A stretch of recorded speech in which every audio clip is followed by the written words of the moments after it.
Good afternoon. Good day, everyone. We're going to discuss Title 3 of the Revised Corporation Code.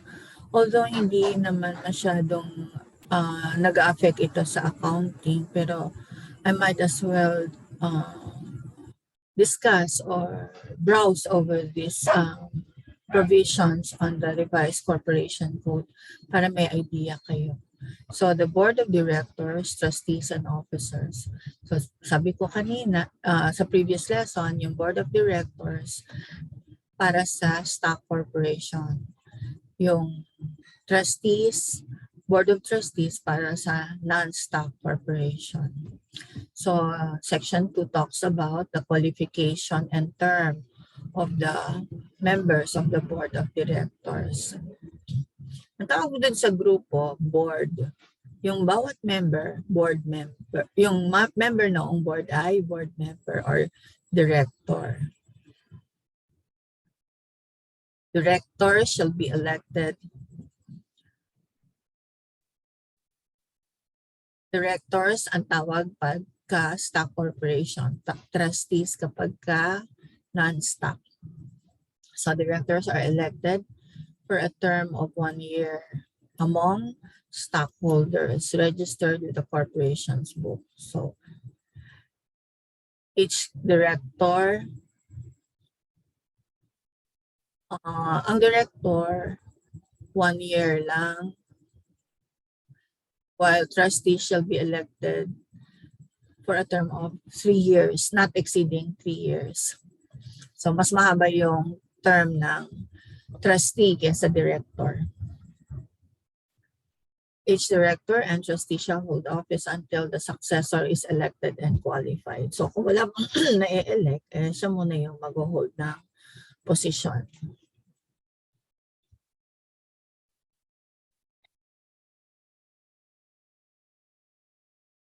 Kailangan mayroong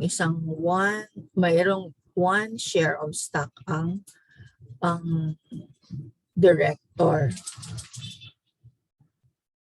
At saka yung trustee should be a member of the corporation. Kapag wala silang ganong qualification, matatanggal sila sa pagiging director or trustee. So the board of the following corporation vested with public interest shall have independent directors. So ito yung in previous lesson sinasabi kong independent directors. 20% of such board should be independent, should be constituted by 20% independent directors. So ano ba yung mga independent directors na yan? An independent director is a person who, apart from shareholdings and fees received from the corporation, is independent of management and fees from any business or other relationship which could or reasonably be perceived to materially interfere with the exercise of independent judgment in carrying out the responsibilities as director.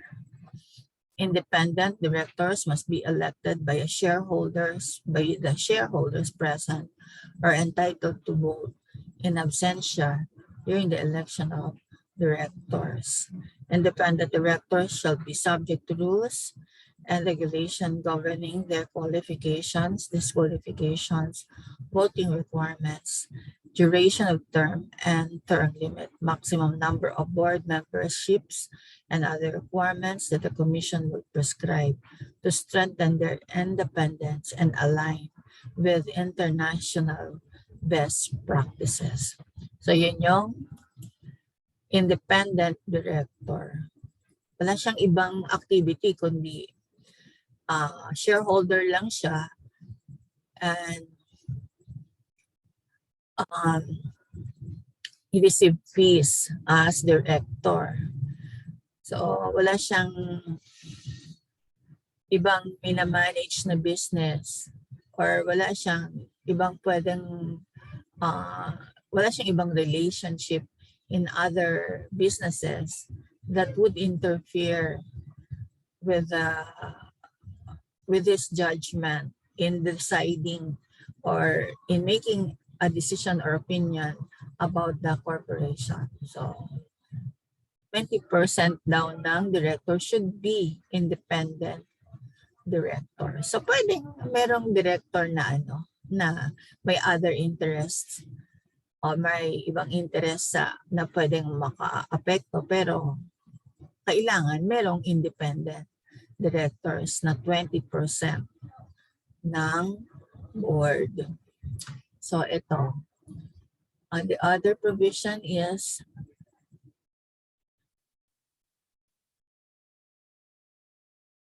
yung mga registered ang securities with the commission. Ito yung listed stocks. Corporations listed with an exchange or with assets of at least 50 million and having 200 or more holders of share, each holding at least 100 shares of class of its equity share.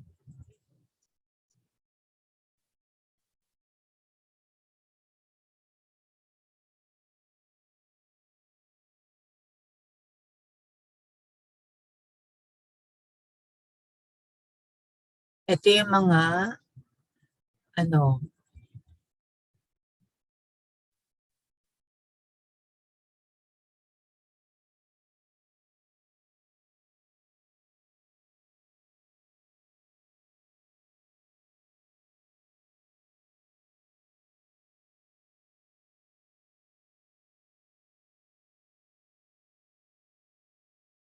ano ba ang sinasabi dito? Parang magulo yung itong provision na to.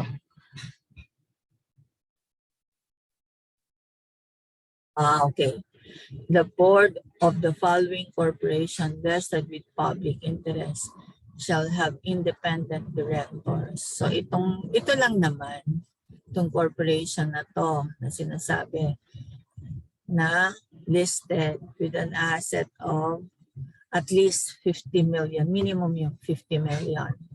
So kung lower than 50 million, hindi required itong 20% independent board, independent directors in the board. So yung banks and quasi-banks and SSLAs required yan na meron silang 20% independent directors. Okay? So election. Election na yan. Wala na yan. Kaugnayan sa ating accounting. Pero makikita nyo rin ang proseso, no, kung paano maging director ng corporation or board director ng corporation.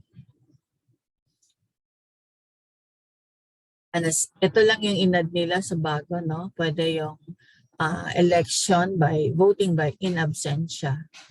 So through remote communication or in absentia shall be deemed present for purposes of the quorum. Kasi sa election kailangan or votation kailangan muna ng quorum para maging valid yung resulta ng election. Without the quorum, hindi valid yung resulta ng votation. Kailangan mayroong quorum. And this one, kasi nga uso na yung mga work from home at because of the COVID, pwede na tong remote communication or in absentia that will constitute a quorum also. In stock corporations, stockholders entitled to vote shall have the right to vote the number of shares of stock standing in their own names and the stock books of the corporation at the time fixed in the bylaws or where the bylaws are silent at the time of the election. So, as many stocks as a person possesses, then as many right to vote. Yes, as many right to vote. The said stockholder may vote such number of shares as many persons as there are directors to be elected. Accumulate said shares and give one candidate as many votes as the number of directors to be elected multiplied by the number of shares owned. Alam niyo sa mga K-drama na ano ba yung K-drama na palaging may board election. Meron ako napanood ng K-drama na ayong kay Rain na K-drama. Ano ba title nun? Ano siya? Si president siya ng company, tapos meron siyang brother na gusto palagi kuhanin yung posisyon sa kanya. I forgot the title, pero Taiwanese yung yung hindi pala K-drama yon. Chinese ang salita nila doon eh. So, pero ang bida na lalaki ay si Rain. Ang kapartner niyang babae ay yung Taiwanese or Chinese. Chinese, Taiwanese, nalilito ako pareho naman So, yung Chinese na ang bidang babae. I forgot the title. Pero maganda sana ang example yan na Diamond Lover, yung title ng drama. So, palagi nagkakaroon ng election o votation. So, maganda rin tong mga K-drama na to napapakita yung corporate activities, yung mga election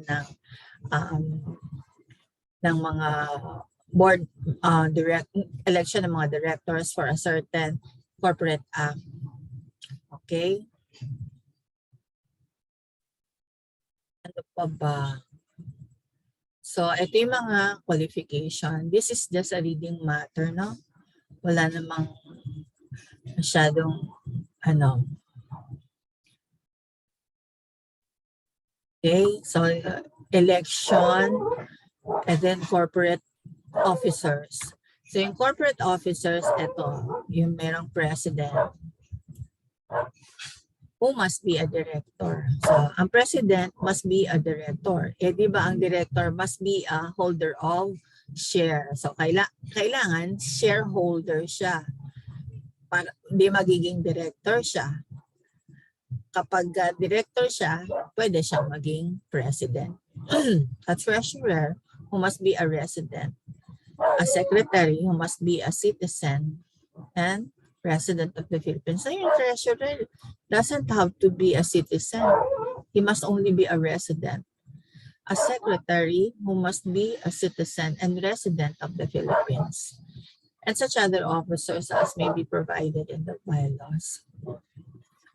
The same person may hold 2 or more positions concurrently, except that no one shall act as president and secretary or as president and treasurer at the same time. So ano lang ang pwede? Secretary and treasurer at the same time. Ilan ba itong position?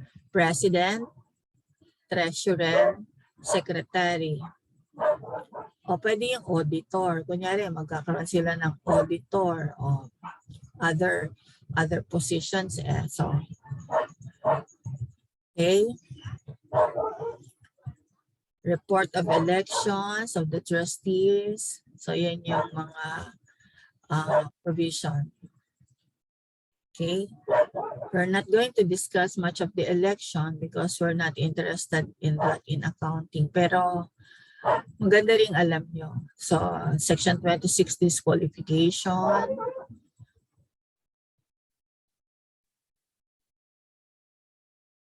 Para pag nagtatrabaho na kayo, alam nyo yung mga grounds for disqualification. Removal of directors or trustees.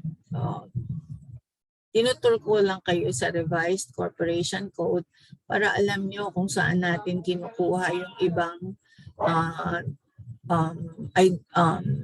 basis ng action natin sa pagre-record sa accounting. Okay, yan yung iba yung accounting. Ito kasi topic niya na to sa law pero I'm making a tour for you para sa introduction natin sa computation ng mga sa computation during operation of the corporation. So itong mga to preliminaries, ito ng corporation eh. Registration, election of officers. So, yan yung mga batas na sinusunod sa formation ng corporation. Okay? Compensation of directors and trustees. Okay, mga liabilities of directors, trustees, or officers. Billings of directors. Tingnan na lang natin yung ano. Okay, mga contract. Should be fair and reasonable.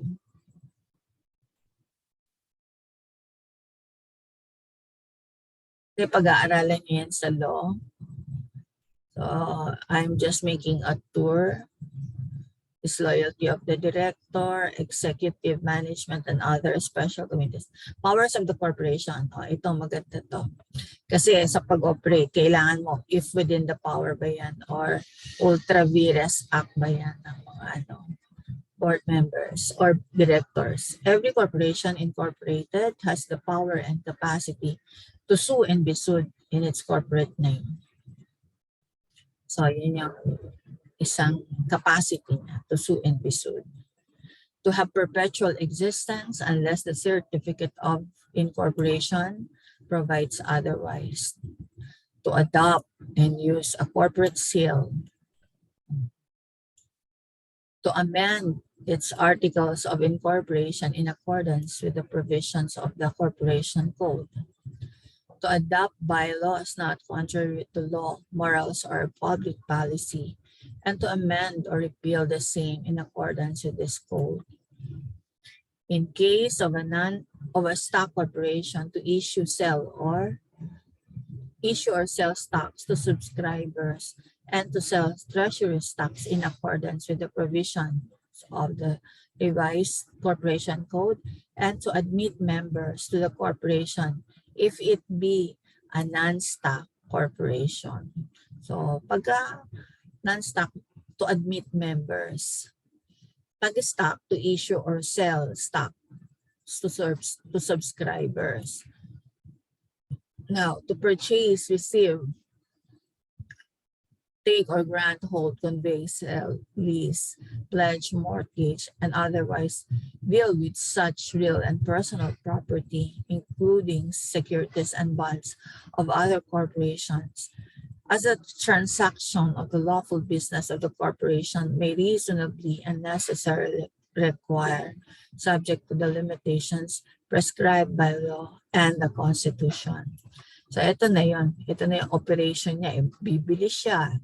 Tatanggap siya ng property. Magbebenta siya. Magpapaupa siya. Okay, magsasanla siya. So these are acts of operation. To enter into a partnership, joint venture, merger, consolidation, or other commercial agreement with natural and juridical persons. To make reasonable donations, including those of the public for the public welfare or for hospital, charitable, cultural, scientific, civic, or similar purposes. That no foreign corporation shall give donations in aid of any political party or candidate or for purposes of partisan political activity. No foreign corporation. Ano ibig sabihin nun? Pag foreign corporation, registered outside the Philippines. Hindi sila nakarehistro dito sa Pilipinas as corporation. Yung registration nila nasa ibang bansa. To establish pension, retirement, and other plans for the benefit of their directors, trustees, officers, and employees. To exercise such other powers as may be essential or necessary to carry out its purpose or purposes as is stated in the Articles of Incorporation. So, dun sa Articles of Incorporation, nakalagay doon lahat ng activities ng corporation. Kaya ka nag-form ng corporation, meron kang gustong gawin. So, isasulat mo lahat yan sa Articles of Incorporation. Yan ang susundin mo kung ano yung isinulat mo doon sa Article Articles of Incorporation. Power to extend or shorten corporate term. So, pwedeng i-increase, i-lengthen, or i-shorten ang corporate term.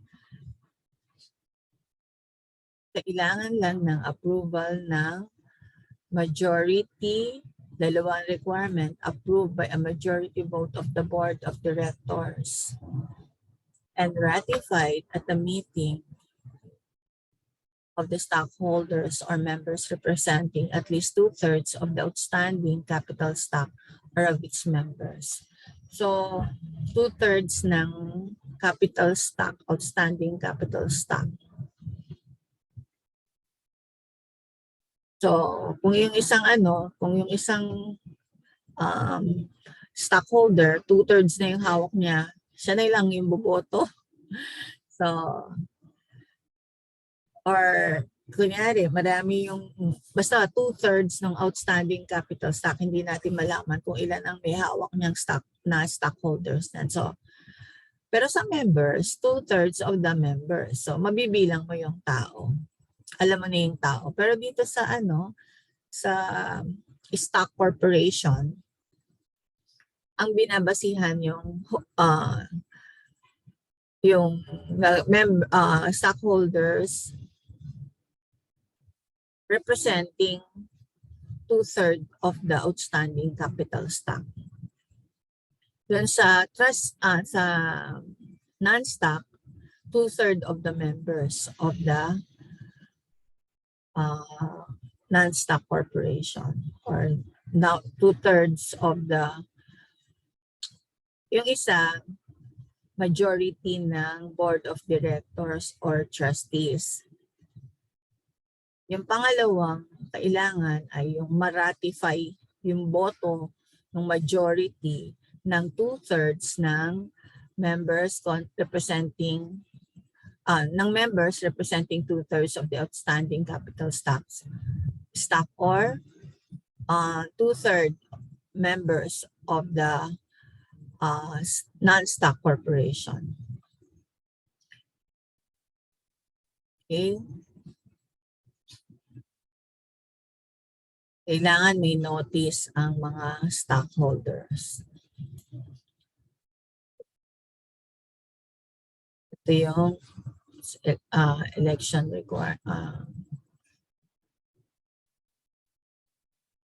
requirement para sa amendment or the shortening of the life of the corporation. Mabigat din yung requirement, no? Majority of the board of directors, and then ratification of the 2/3 of the stockholders. Bakit hindi majority of the stockholders, 2/3 yun?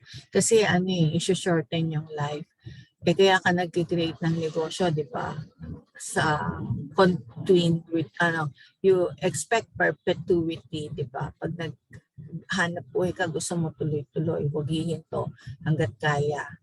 So, kapag ganun action, i-shorten yung term ng life or term ng corporation, parang opposite yan sa target mo na magtuloy-tuloy yung negosyo. Kaya kailangan mas marami ang bumoto, 2/3, hindi lang majority ng stockholders.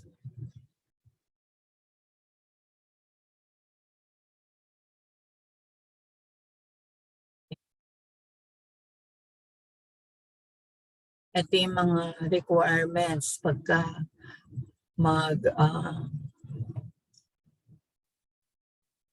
shorten ng life. Certificate must be signed by a majority of the directors and countersigned by the chairperson and secretary of the stockholders meeting. Ito yung mga ilalagay. Okay? Mga legal requirements yan.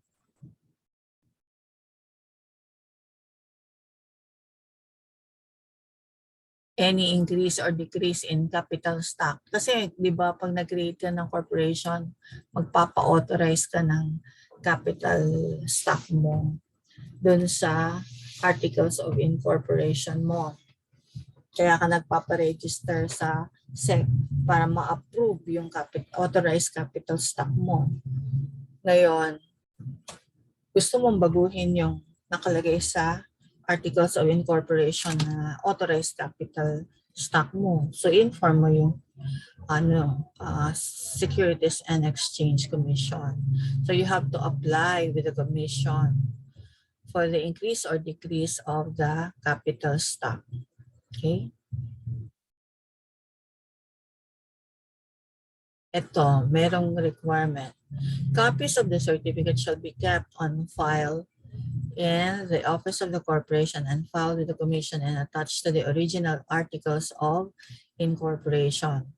After approval by the commission of the issuance by the commission and the issuance by the commission of its certificate of filing, the capital stock shall be deemed increased or decreased, and the incurring, creating, or increasing of any bonded indebtedness authorized as the certificate of filing may declare. So yung corporation, dalawang klase ang source ng fund niya eh.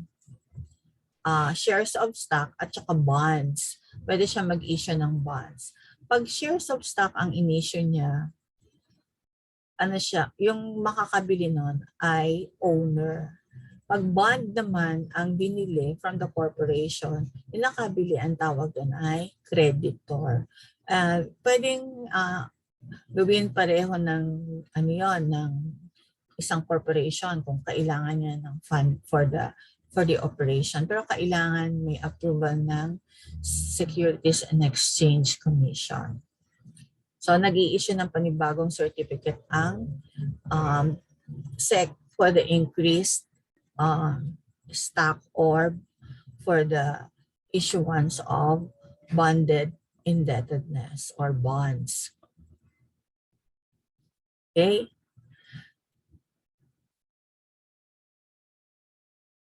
Kailangan merong sworn statement of the treasurer of the corporation lawfully holding office at the time of filing the certificate showing that at least 25% of the increase in capital stock has been subscribed and that at least 25% of the amount subscribed has been paid in actual cash to the corporation or that property, the valuation of which is equal to 25% of the subscription has been transferred to the corporation.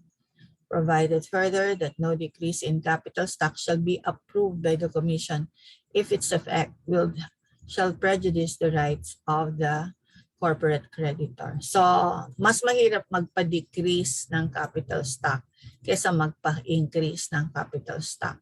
So, dun sa una, sa incorporation, hindi kailangan na yung hindi na required yung 25% subscribed and 25% of the subscribed to be paid up, diba? Pero kapag nagpa-increase ka ng shares of stock, kailangan yung 25% nung in-increase na capital stock ay subscribe. At yung 25% na subscribe, yung 25% nun ay paid up. So, nilipat na lang yung yung 25% subscribe and 25% of the subscribe paid up. Hindi na doon sa original issuance of capital stock. Kung hindi doon na sa increase in capital stock. Kunyari, nagpa-authorize ang corporation ng 1 million doon sa articles of incorporation niya. So ngayon, gusto nilang taasan yung 1 million, gawin nilang 3 million. Kailangan yung 25% ng increase, which is 2 million, ay subscribe. At yung 25% subscribe na yon should be paid up. So how much should be subscribed? Yung increase na lang ang babasihan, 2 million times 25, that would be 500,000. So yung 25% ng 500,000, dapat paid up yon. How much will that be? 125,000. Okay? Sa increase na lang ng authorized capital stock, hindi na sa original issuance. Okay?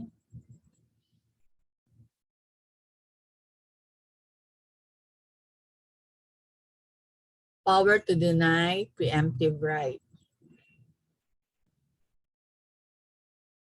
All stockholders of a corporation shall enjoy preemptive right to subscribe to all issues or disposition of shares of any class in proportion to their respective shareholdings, unless such right is denied by the articles of incorporation or an amendment thereto, provided that such preemptive right shall not extend to shares issued in compliance with laws requiring stock offerings or minimum stock ownership by the public, or to shares issued in good faith with the approval of the stockholders representing two-thirds of the outstanding capital stock in exchange for property needed for corporate purposes or in payment of a previously contracted debt. So may preemptive right ang bawat stockholder, mga existing stockholders. Kapag mag-i-issue uli yung corporation uh, ng bagong shares, sila yung dapat na maunang bumili. Para na lang kung specific or expressly provided sa articles of incorporation na wala silang ganong preemptive right. Okay? Sale or other disposition of assets.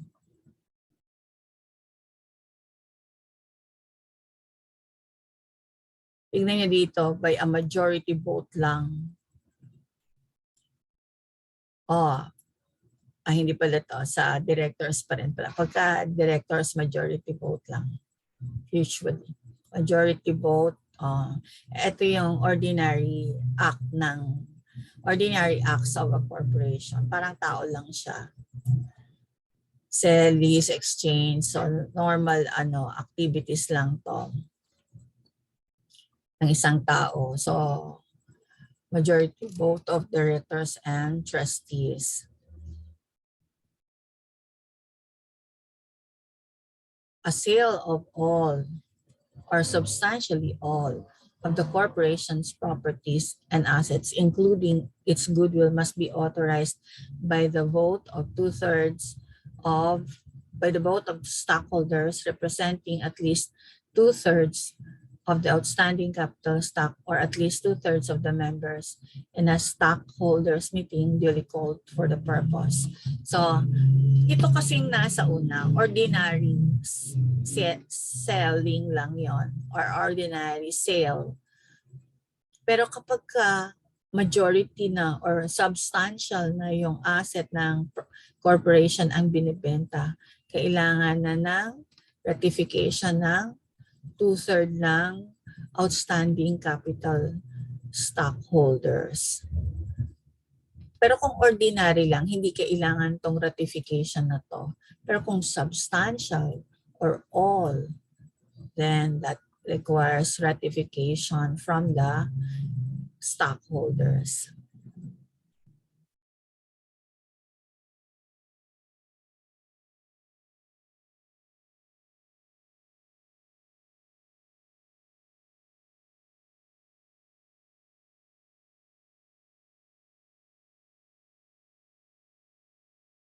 The determination of whether or not the sale involves all or substantially all of the corporation's properties and assets must be computed based on their net asset value, as shown in its latest financial statement. A sale or other disposition shall be deemed to cover substantially all the corporate property and assets if thereby the corporation would be rendered incapable of continuing the business or accomplishing the purpose for which it was incorporated. Kapag benta ng asset yung corporation, hanggang sa hindi na ito maka-operate according sa purpose na na-create ito, then that will be substantially all. Kung all naman, yung titignan mo yung net worth asset is equal to liabilities plus capital, di ba? So, computed of net asset value. So, asset minus liabilities. So kung ano yung, kung ibebenta mo yung value ng capital talaga, so matitira doon capital eh. So, or kung computein mo yon, yun ang magiging basehan kung na-dispose na lahat yung property. So, kailangan hindi ganun ang pagbebenta para masabing operational pa yung business at hindi kailangan ng ratification ng 2/3 ng vote ng stockholders holding outstanding stockholders.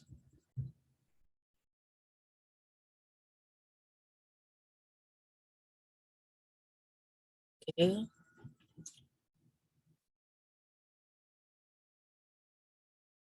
Kailangan lang naman yan.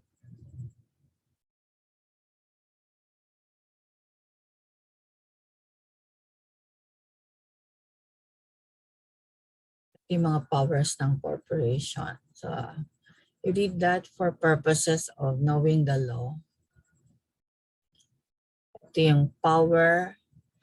Ito, maganda dito, power to declare dividends. So, dito, kailangan maintindihan nyo. Sa ano kasi, sa sole proprietorship and partnership, walang masyadong requirement para kumuha ka dun sa kinita ng business mo eh. Pero pagka stockholder ka, ikaw yung may-ari ng capital, pero hindi ka basta-basta makakakuha ng kinita ng business. Kailangan ma-declare muna ng board of directors yung dividends para ma-authorize ang pagbigay. Yun ang mahirap sa corporation. Ikaw may-ari, pero hindi ka basta-basta makakakuha ng kinita ng corporation mo unless mag-declare ang board of directors ng dividend. Kapag di nagde-declare ang board ng dividends, di ka makakakuha ng kita mo. Yun ang disadvantage. Di ka makakakuha ng fruit ng iyong capital. Hindi katulad sa sa sole proprietorship and partnership. Pag kumita ka, gusto mo nang gastusin yung kinita mo, edi kuhanin mo na lang dun sa business basta-basta, debit growing, di ba? Credit cash ka kaagad. Pero dito, sa corporation, di pwede. Kailangan ng board action. Okay. So, anong klase ng dividend ang pwede mong makuha? So the board of directors of a stock corporation may declare dividends out of the unrestricted retained earnings, which shall be payable in cash, property, or in stock. Tatlong klase ang makukuha mo. Cash, property, or stock. On the basis of outstanding stock held by them. So kung ilan yung shares of stock na hawak mo, yun yung makukuha mong dividend. Provided that any cash dividends due on delinquent stock shall first be applied to the unpaid balance on the subscription plus cost.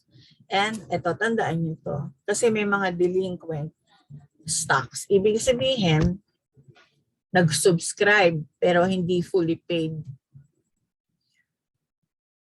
At hindi nabayaran within the prescribed period.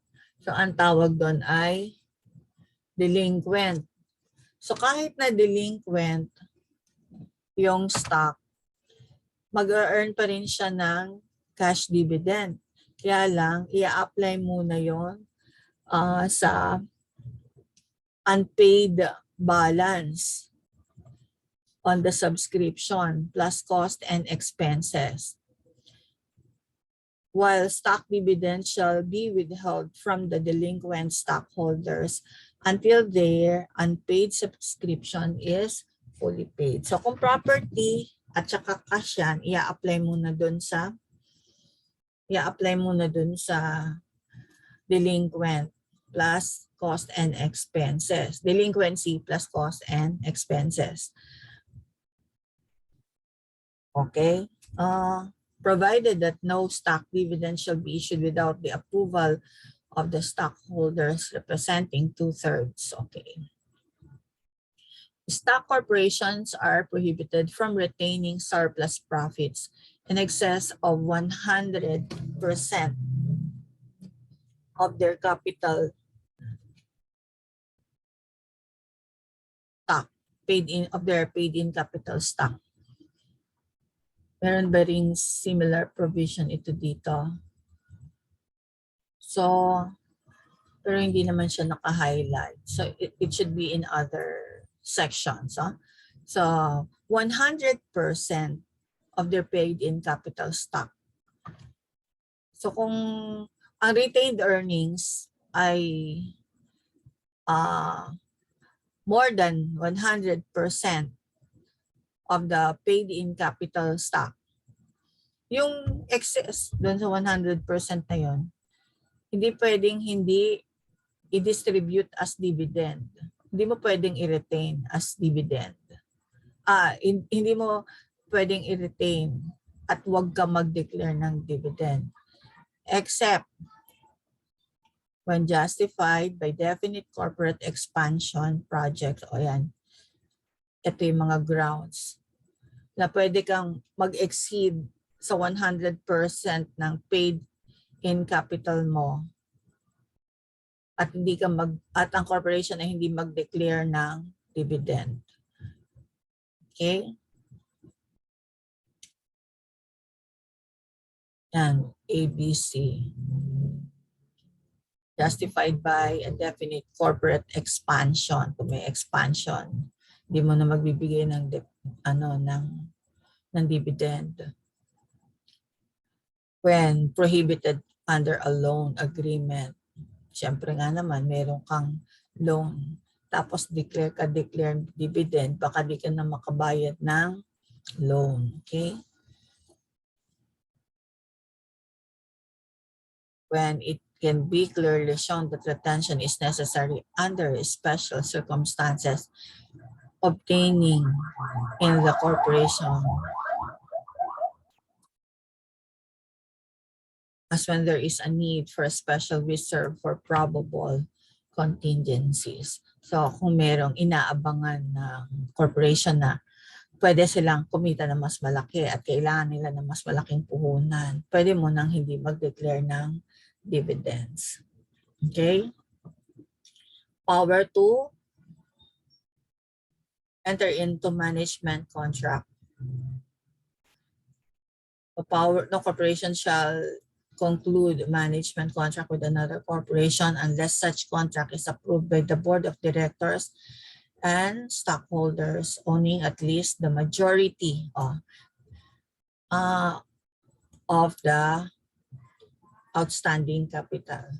So pag management contract, majority lang ng outstanding capital stockholders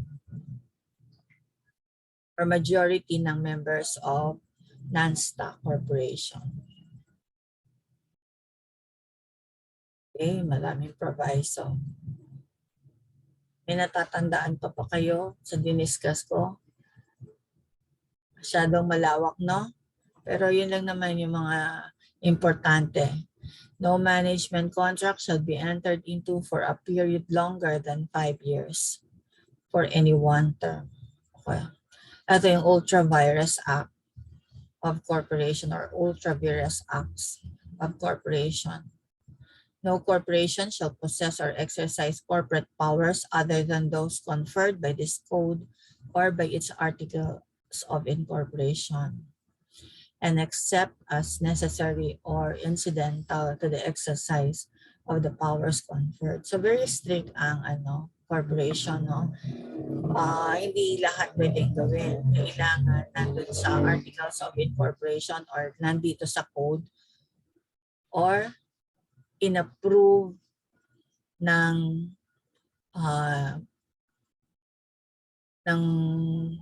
board of directors and ratified by the stockholders.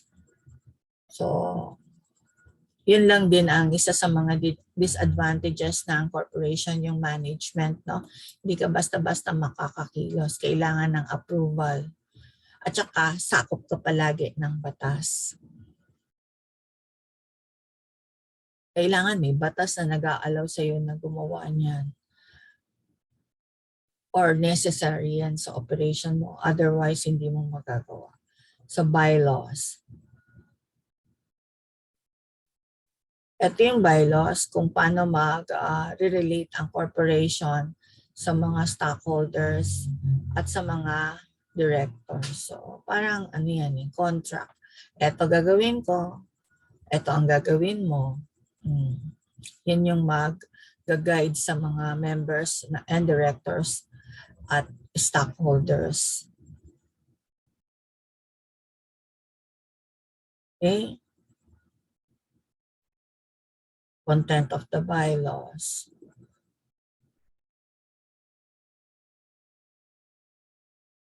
Ito meron ng modes na nakalagay because pwede na online. Okay, you just read that para alam nyo ano itsura ng bylaws at ano ang laman ng bylaws. Okay? Amendments to the bylaws. Meetings. So,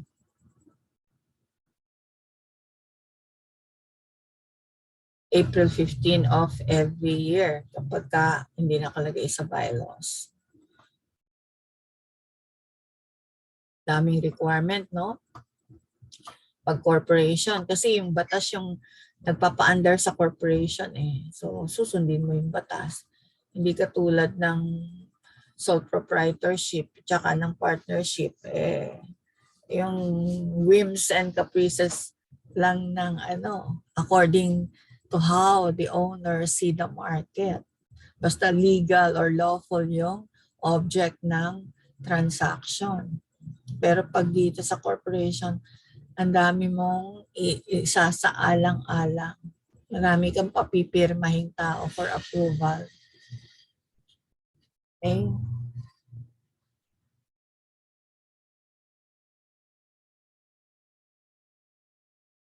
So, these provisions are applicable to all corporations except dun sa mga special corporations.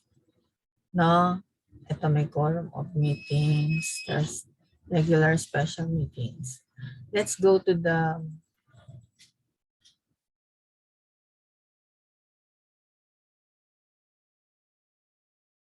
hanggang dyan sa provision na yan.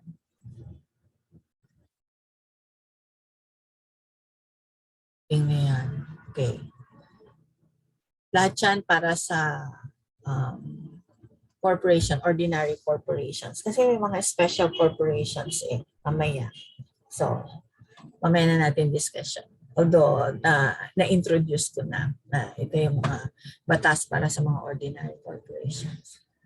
Hanggang dito sa Title 7. Ano pa ba?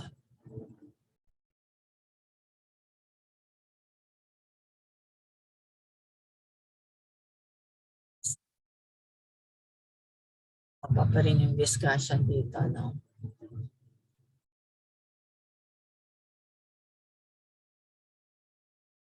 Itinur ko na kayo, lubos-lubusin ko na yung tour niya sa corporation code, revised corporation code. Ito na tayo sa shares of stock para maintindihan nyo rin kung ano yung shares of stock na yan.